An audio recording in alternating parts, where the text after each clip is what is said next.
Meghan Markle et le prince Harry, virés dans les îles grecques avant le mariage. Comme un avant-goût de lune de miel. Même avec toute l'attention médiatique focalisée sur eux, à l'approche de leur mariage, le prince Harry et Meghan Markle arrivent encore à se déplacer en catimini. Récemment, le fils cadet du prince Charles a ainsi révélé que sa fiancée et lui-même se sont rendus dans le plus grand secret dans l'Essex, il y a quelques semaines, à la rencontre d'anciens combattants à la garnison de Colchester.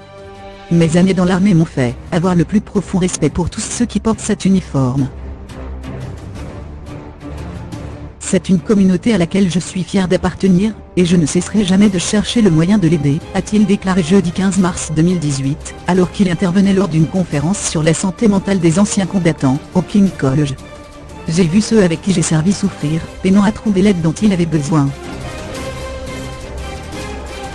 Et nous savons qu'il n'y a pas que qui continue de souffrir en silence.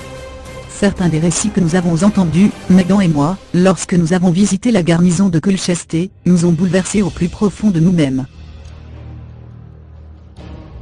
Mais il n'y a pas que pour les causes auxquelles ils sont le plus sensibles que les amoureux sont capables de se faire discrets. Harry et Meghan auraient ainsi prévu une petite escapade romantique et relaxante en Grèce juste avant leur mariage, le 19 mai à Windsor, histoire d'aborder le grand jour et son effervescence dans les meilleures dispositions. Solic, le secret a été ébruité par un hôtelier de Zante, Zakynthos. Une île de l'archipel des îles Ioniennes. Spiro Ungari, propriétaire de l'hôtel Castelli, a eu la fâcheuse idée de se réjouir de leur venue dans un post Facebook supprimé depuis. Il y disait que c'était un immense plaisir et un immense honneur pour toute l'île que de les accueillir début mai, et révélait même l'identité de la guide touristique, qui s'occuperait de leur rendre leur visite mémorable.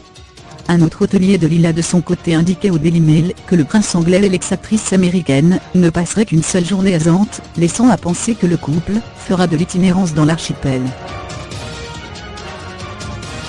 Coïncidence amusante, c'est à la même période que le prince Charles doit effectuer sa toute première visite officielle en Grèce, attendue le 9 mai avec son épouse la duchesse Camilla.